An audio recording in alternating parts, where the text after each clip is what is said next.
তোমরা সবাই কেমন আছো? আশা করি ভালোই আছো। আমিও খুবই ভালো আছি। বন্ধুরা, আজকে তোমাদের বানিয়ে দেখাবো রুই মাছ দিয়ে দেশি কচুর বই রেসিপি। তোমরা সবাই রান্নার ভিডিওটিতে একটি লাইক ও একটি সুন্দর কমেন্ট করে পুরো রেসিপিটি একদম স্কিপ না করে দেখতে থাকো। আশা করি তোমাদের খুবই ভালো লাগবে।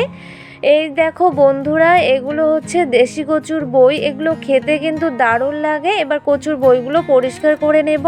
এই দেখো বন্ধুরা, দেশি কচুর বইগুলো একদম পরিষ্কার করে খোসা ছাড়িয়ে নিয়ে জল দিয়ে পরিষ্কার করে ধুয়ে নিয়েছি। এবার এই দেশি কচুগুলো একটি প্রেসার কুকারে খুব ভালো করে সেদ্ধ করে নেব। তোমরা চাইলে কড়াইয়ের মধ্যেও সেদ্ধ করে নিতে পারো। এখানে রুই মাছের কয়েক টুকরো পিস জল দিয়ে পরিষ্কার করে ধুয়ে নিয়েছি। এবার এখানে সামান্য একটু লবণ আর হলুদ গুঁড়ো দিয়ে খুব ভালো করে মেখে নিয়েছি। এখানে দেশি কচুর বই প্রেসার কুকারে সেদ্ধ করে নামিয়ে নিয়েছি। কড়াই গরম হয়ে গেছে। এবার কড়াইতে দিয়ে দিলাম সরষের তেল। নেড়ে নিয়ে তেল খুব ভালো করে গরম করে নেব।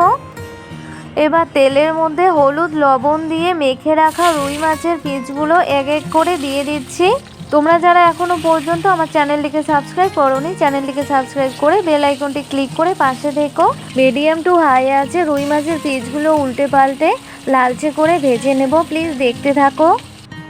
মাছ ভেজে নেওয়া হয়ে গেছে। এবার নামিয়ে নেব। এভাবে করে বাকি রুই মাছের পিসগুলো ভেজে নেব। তোমরা যারা সব সময়ের জন্য আমার রান্নার ভিডিওগুলি ফুল ওয়াচ করো, তাদেরকে জানাই অসংখ্য ধন্যবাদ। রুই মাছের পিসগুলো ভেজে নেওয়া হয়ে গেছে। এবার আবারও কড়াইতে দিয়ে দেব সরষের তেল। নেড়ে নিয়ে তেল হালকা গরম করে নেব।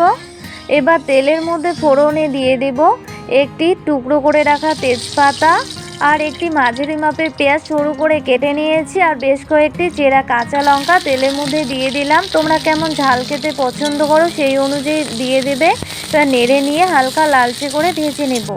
প্রথমে পেঁয়াজ লঙ্কা হালকা করে ভেজে নিয়েছি। এরপর এখানে হাফ চা চামচ পাঁচফোড়ন দিয়ে দিলাম। তোমরা এখানে কালো জিরেও দিতে পারো। নেড়ে নিয়ে পাঁচফোড়ন, পেঁয়াজ, লঙ্কা আরও ভালো করে ভেজে নেব। এরপর এখানে হাফ চা চামচ আদা বাটা দিয়ে দিলাম। নেড়ে নিয়ে আদা হালকা ভেজে নেব। প্লিজ বন্ধুরা, তোমরা সবাই দেখতে থাকো।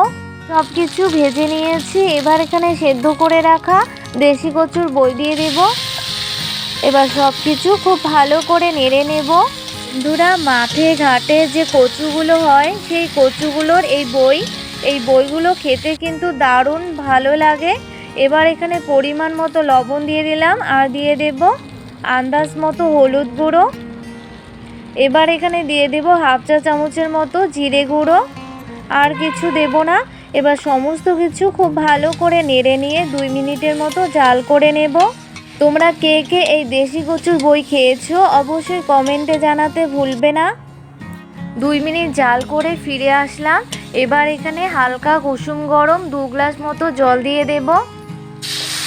এবার নেড়ে সব কিছু খুব ভালো করে মিশিয়ে নিয়ে 3 মিনিট মতো জাল করে নেব।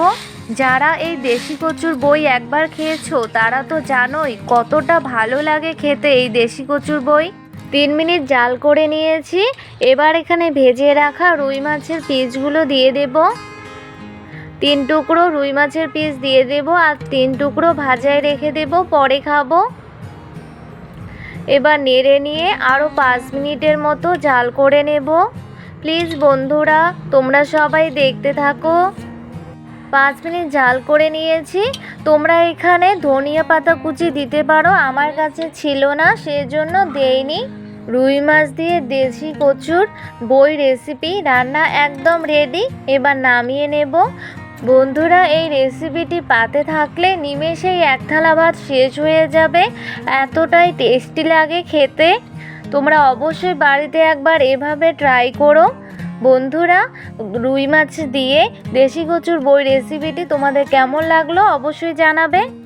বন্ধুরা, রুই মাছ দিয়ে দেশি কচুর বই রেসিপিটি দেখে যদি তোমাদের ভালো লেগে থাকে তাহলে অবশ্যই ভিডিওটিতে লাইক, কমেন্ট এবং শেয়ার করবে এবং অবশ্যই চ্যানেলটিকে সাবস্ক্রাইব করে বেল আইকনটি ক্লিক করতে ভুলবে না। আজকে এই পর্যন্তই, দেখা হবে পরে ভিডিওতে। বাই।